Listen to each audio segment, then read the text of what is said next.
Welcome back, ladies and gentlemen, to another video. And today we've got a couple mistakes that I made. We've got 11 mistakes down here. This is going to be just a quick conversation. Some of these are very me specific, but other of these are mistakes that people are making society-wide. So the first one is a pretty common mistake, but before we do get started, I would ask you to hit that like button. That lets you know, that lets the YouTube algorithm know that you guys do like these videos. And if you do want to support the channel, there are always the links down below in the description. They'll help you get some free money, help me get some free money, and quit my job one day. We'll see how that's going. So anyways, without further ado, number one is not getting a credit card / not contributing to retirement earlier. So this one is very common. Okay, one thing that you definitely don't want to do, one thing that I don't necessarily, I would consider myself Dave-ish as far as the Dave Ramsey program. I don't think that anybody should ever miss out on free money, right? So if your company is offering a 5% match, you should be getting at least a 5% match. If they're offering a 7% match, you should be contributing at least 7%, because there's no other way to get a guaranteed 100% return on your money, okay? So you don't want to miss out on that. Credit card thing. I've actually got pretty good credit now, but I could have started that journey a lot earlier. If you were a parent, you can start your kids' credit card journey now by putting them on as an authorized user, and of course keeping the card up to date. So you can start your kids off with good credit. You can start them off with some investments through a custodial account. But anyways, that's one of the things that I definitely regret, is what I meant to say, is not starting investing earlier, not starting my credit earlier. When I went to go buy my first house, I got a pretty bad interest rate. It wasn't that bad at the time. It was 4.75, and then interest rates just kind of started to plummet afterwards. But I could have got a much better interest rate if I had a better situation, which also had to do with me buying a car, but we'll talk about that a little bit later in the video. Number two is one that I did when I was 19 years old, new to the Army, and that was setting automatic deposits to my savings, because I thought, hey, I've got, a savings account and I think I should save, right? Save. Wasn't thinking about investing, wasn't thinking about retirement. I was like, I should just put this into savings. And I had the mind of a saver, but what ended up happening is I had these overdraft fees. So as it says here, basically an overdraft fee means that the bank will allow you to draft more than you actually have in your account. These can be upwards of $35. The bank that I was working with, it was $35. So what was I doing? I was buying like little sandwiches or just little purchases, right? So my checking account would run out of money. There would be plenty of money in my savings account, but checking account would run out of money. I'd get $35 charges. So I'd buy 3 things that day, and they would charge me, what's that, 90 plus 15, 105, right? So those sandwiches would be the $5 that they costed. So 15 plus 105, it'd be about $120 that I spent. So you got to watch those overdraft fees. Consider not sending things directly to savings unless you have, number 3, didn't have a budget, right? So I didn't know what I was going to spend in a month. Okay, so that's number 3, not having a budget. So it's not terrible to send your money to savings. For example, let me show you guys something. H.M. Bradley, 3.5%. So they have a way that you can earn 3.5%. Is it here? Yeah, basically the way that you can get your way to 3.5% is you have to direct deposit, you have to save 20% of that deposit, and you have to spend $100 on their credit card. Okay, so that's a lot of hoops to jump through, but that is a way to get 3.5% on your cash. If you guys have been watching the channel, what I'm actually doing is stable coins right now. That's 7% on BlockFi. It is going down and down and down. So this is looking more and more attractive, because stable coins are a lot more risky than just having your cash with the bank. But as that interest rate over there with BlockFi starts to go down, this starts to look more and more attractive. But anyways, if you guys do want to have that, that's the link is in the description down there below for H.M. Bradley. Okay, number 4, trying to impress others. So I had to pull this up. I don't know what is up with Gen Z with this ice in my veins thing, but look, let me just put my face right there. That was me. All right, that was what I was doing when I was 19, early 20s. I was wearing the backwards hats, the snapbacks, and I had to have the newest shoes, the Jordans, all that stuff. And I was making decent money in the Army. I was making decent money working on the side and things like that. But I was just part of the flex culture. So that's number 4, trying to impress others, using all your money in ways that are pretty dumb, right? Trying to impress women, trying to impress your friends, trying to look like you became somebody after high school or became somebody, So I'd rather become somebody today than look like I became somebody. So number 5, and that is trying to get off unemployment before I had to. So we're seeing a lot of this today, and I don't blame people for staying on these very generous unemployment benefits. I kind of messed up when I came back from the military. I was on active duty orders. They took me off active duty orders, which effectively made me unemployed, right? So I went on unemployment, and the first thing I did was I followed the rules as they're supposed to be followed.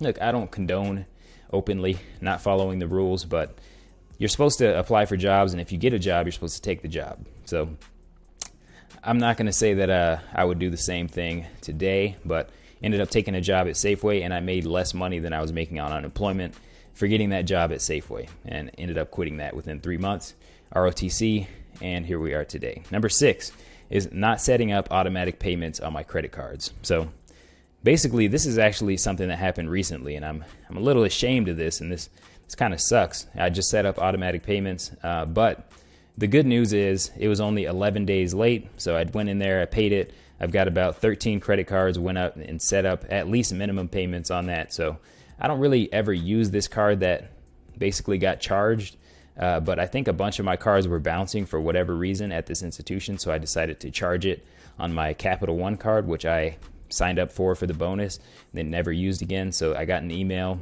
and they said, hey, your card is late. So just always make sure you set up those minimum payments.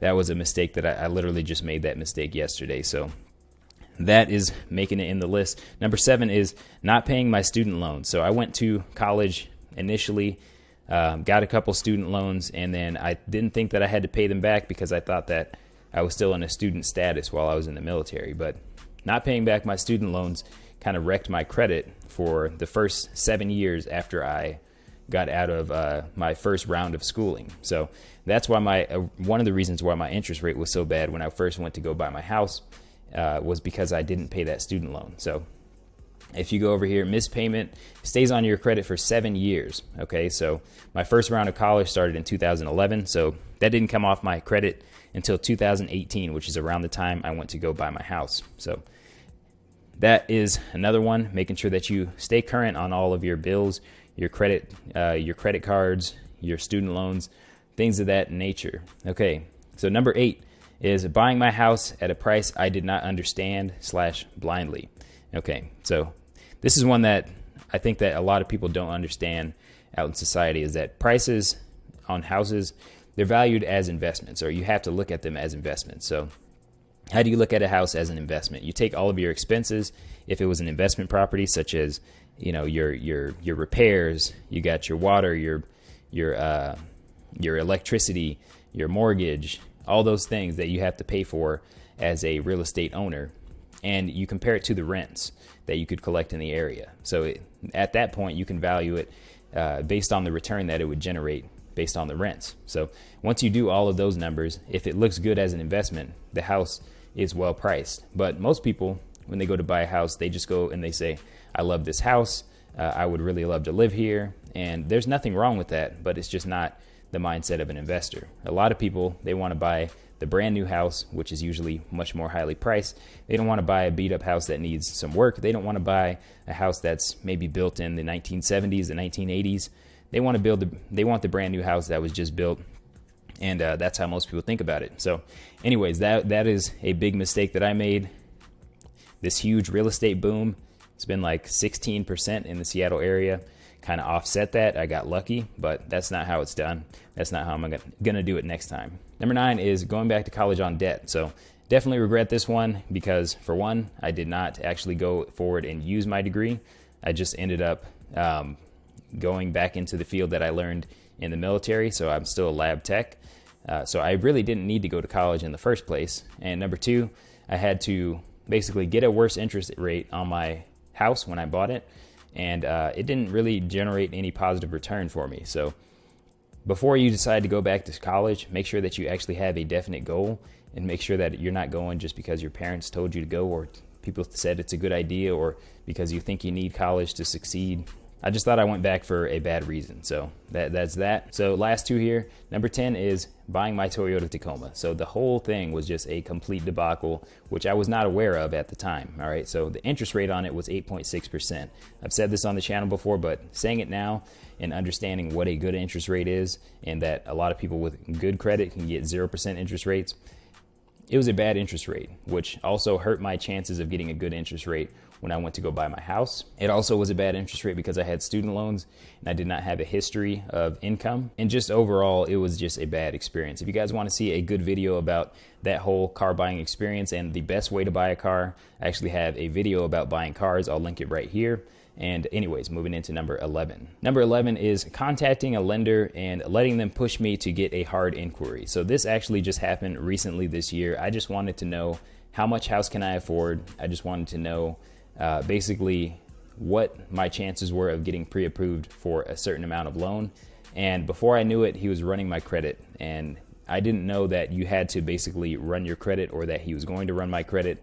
Apparently he said that he was going to run my credit, but long story short, ended up with a hard inquiry. So when you actually contact a lender, make sure that you are very clear with them, whether or not you want them to run a hard inquiry. It didn't hurt my credit much. I mean, my credit was still 781, but it was a little bit annoying. So I wanted to share that experience with you guys. So hopefully you guys liked this video and got something out of my pain, my terrible decisions that I've made. That's why I try not to be a guru on this channel. I've made terrible mistakes. I will continue to make terrible mistakes. I will continue to fail forward and continue to prosper. So hopefully you guys liked the video. If you did, make sure you give it a thumbs up, and I'll see you guys in the next video.